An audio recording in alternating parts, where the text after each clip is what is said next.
Cette réunion avait pour but de présenter la mise en place de la police de sécurité du quotidien. Et ça répondait à un engagement que j'avais pris il y a plusieurs mois, où j'avais proposé à la presse de présenter le dispositif. Et là, maintenant, c'est la mise en œuvre. Nous en revenons sur la mise en œuvre. Peut-être deux mots.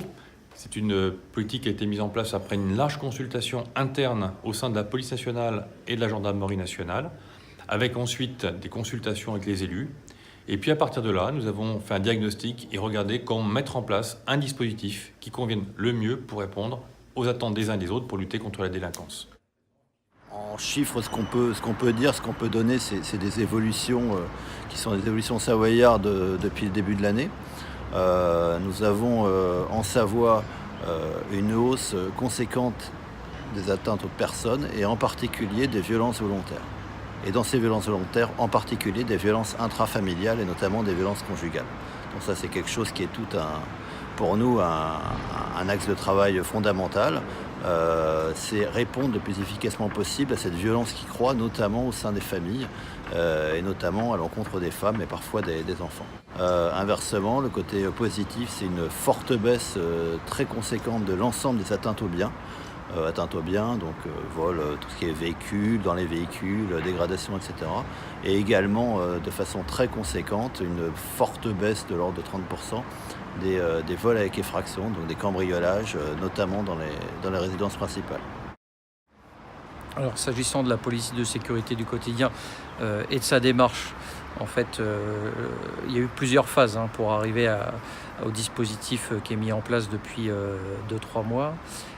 C'est dans un premier temps une concertation entre les autorités préfectorales et les forces de l'ordre sur les moyens de dégager du temps, les problématiques de sécurité, comment on pouvait mieux travailler et toujours avec si vous voulez, la même ligne directrice, c'est-à-dire qu'on doit travailler intelligent, en faisant appel à l'intelligence locale, c'est-à-dire qu'on ne cherche pas à appliquer des schémas types, c'est comment est-ce que je peux mieux adapter mon dispositif en fonction des besoins du territoire et des besoins de la population et des élus.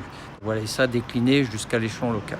La deuxième phase, ça a été de réaliser un diagnostic ici dans le département en dialoguant avec les élus, diagnostic confié en ce qui concerne la gendarmerie aux commandes de compagnie, puisque je le répète, on a fait appel à l'intelligence locale, et de voir là où effectivement la fonction contact était bien développée, là où elle avait, on a constaté quelques carences, et là où il faut aller, il fallait plus nettement la développer parce que le lien s'était un peu trop distendu avec la population, mais ce qui s'explique aussi par la densité de la population, par l'activité soutenue de certaines unités. Donc voilà. Donc à partir de ce diagnostic, effectivement, différents dispositifs ont été mis en œuvre pour s'adapter à l'ensemble de ces besoins. Ça varie des patrouilles spécifiques consacrées au contact, 1 ou 2 fois par semaine. Donc les militaires de la gendarmerie ne font que ça et ne sont pas distraits par d'autres tâches, jusqu'à la mise en place de groupes de contact, où là ce sont des militaires prélevés de certaines unités, dont le quotidien va être le contact avec la population et les élus, en passant par des postes provisoires qui seront mis en place, soit l'hiver, ce que nous faisons déjà, au plus près de la population pour faire face à l'afflux touristique, ou, comme la période qui va nous concerner d'ici quelques semaines, la fréquentation au bord des lacs et la mise en place de postes, là armés uniquement par des réservistes. Oui, les grands événements sont calés, donc là, la fête de la musique vient de se passer. C'est très bien passé sur Chambéry, Comex et Albertville. On n'a eu aucun incident jusqu'en fin de soirée. Tout s'est très bien passé, les gens ont pu s'amuser, ont profité pleinement. Après, on va avoir Musilac qui arrive au 12 juillet. On va enchaîner avec le Tour de France le 18 juillet avec un départ à Albertville.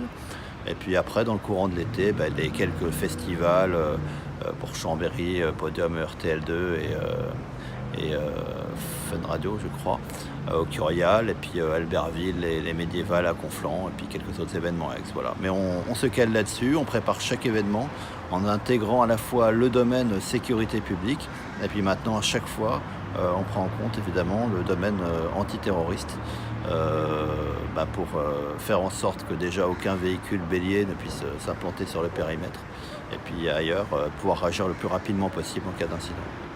Avec les problématiques que j'ai évoquées à l'instant, ce sont la forte fréquentation autour des plans d'eau d'une manière générale, et aussi un peu en montagne, et que ce soit à travers les routes de montagne ou en station, parce que l'activité touristique estivale en montagne se développe énormément.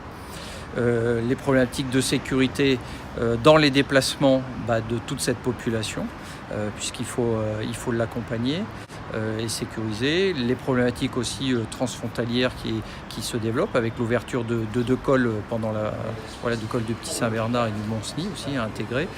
Alors en fait les réservistes ils sont depuis longtemps ancrés dans le mode d'action de la gendarmerie. Donc sur le département de la Savoie, nous sommes à un peu moins de 300 réservistes opérationnels rattachés au groupement que nous employons sur l'ensemble des missions, et notamment lorsqu'il s'agit de contrôler des zones pour faire face, pour réaliser des missions de prévention de proximité. Même ils sont totalement autonomes, c'est-à-dire qu'ils ne sont pas avec des militaires d'active, ils reçoivent leur mission, ils ont la formation pour. On a 3 types de personnes au sein de la réserve opérationnelle, des gens qui étaient avant d'active au sein de la gendarmerie, donc qui souscrivent quelques années supplémentaires en tant que réservistes. On a des très jeunes, des étudiants, et on a aussi la population d'actifs qui, avec l'accord de l'employeur, peuvent consacrer des journées à la gendarmerie. Donc leur nombre n'a cessé d'augmenter ces dernières années, notamment au vu des décisions qui ont été prises dans le cadre des plans terroristes. Et à titre d'exemple, on est monté de 2016, il y avait à peu près 180 réservistes, à près de 300 maintenant, et des budgets aussi qui se sont alignés sur ce besoin.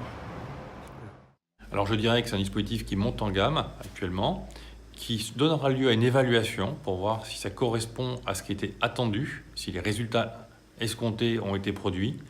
Et à partir de ce moment-là, nous reverrons notre copie si c'est nécessaire, en fonction des résultats et des attentes.